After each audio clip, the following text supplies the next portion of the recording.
Hey guys, so today I want to share this idea, which I think is more like a gift with you guys. And if you follow me all the way through this video, I hope you gain something out of it like I did, okay? But it's this idea that I gained Stoicism through just living without even noticing, right? And it's two main core principles that I follow that when I reverse engineer them and think about them backwards, it really is just kind of Stoicism, right? And the number one thing is my boss. I remember I had this deal. It was a big deal, and I work in sales. It paid me a lot of money, a couple $1,000s in my pocket. And I remember I lost it. And I told my boss I was very upset that I lost the deal. And my boss told me that how can you be upset about losing something you've never had? And it really just shook me to my ground because no one has ever spoke to me this way and articulated in such a way, right?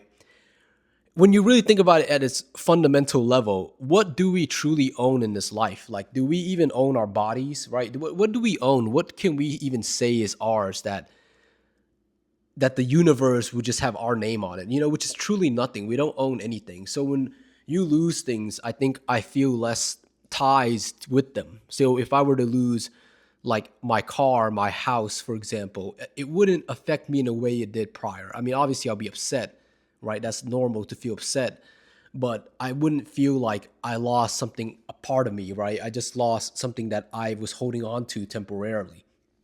If you even think about it to an elemental level, you just happen to hold this cluster of atoms ownership temporarily, right? Because even after the car breaks, it still just goes in a junkyard and it gets scrapped and turned into something else new, right? So you never truly own anything, you just hold on to it temporarily.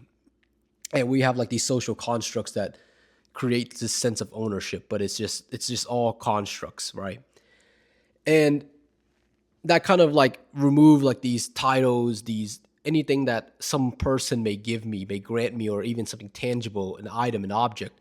When I lose those things, it's not my identity. So it's not shattering. So I don't know. I just am affected less by loss of anything.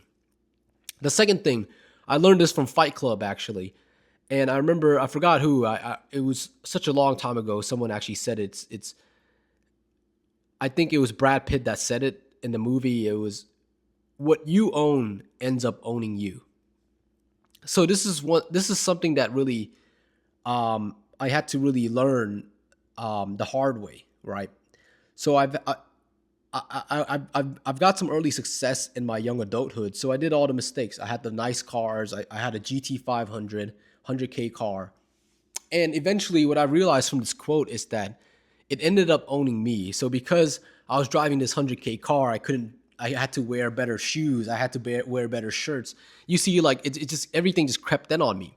And what I realized was that the car owned me. The car decided what I should wear. The car decided who I should be. You know what I mean? I had to act a certain way. And maybe those are just all irrational, but you feel those things when you have these objects, right? They end up owning you. And then when I was at the parking lot, I'd be worried if the car would get scratched or, if it gets stolen. I don't know. And it just holds up a lot of mental overhead. And the car owns you both physically and mentally, right? And this isn't just for a car. Um, this could be a house. This could be even things as simple as a phone. If your phone is is always taking up your time, it's just giving you endless consumption, right? I mean, do you own the phone or does the phone own you? And maybe we should say like an app, like an algorithm, right? And these two principles really, when you first hear them, like I did, you probably won't listen to them. But in the future, maybe like months, a year from now, you would touch the stove essentially, right? You would feel the burn and understand what these really mean. When you lose something, when you lose a girlfriend, when you lose a close friend, when you lose a car in a total loss, if your house burns down, these are things that should affect you. I mean, they would affect me, but you never really owned it, right? I mean, if you think about it, it was never really yours. I mean, can you really say it was yours? You paid for it, whatever, but in a way, we are just borrowing things in life, right? And that's just how I see it now. And when I lose anything, it just doesn't really even affect me too much. The same way as I don't own anything that owns me. I want to have this sense of ultimate freedom. So if you have like a mortgage, if you have, and I hate to say this, but a family, right? A family would end up owning you, which is why I can't have a family right now. And I'd love to have a family in the future, but just not right now because I couldn't have, I need full ownership of all 24 hours of my life. If you minus the sleep, right?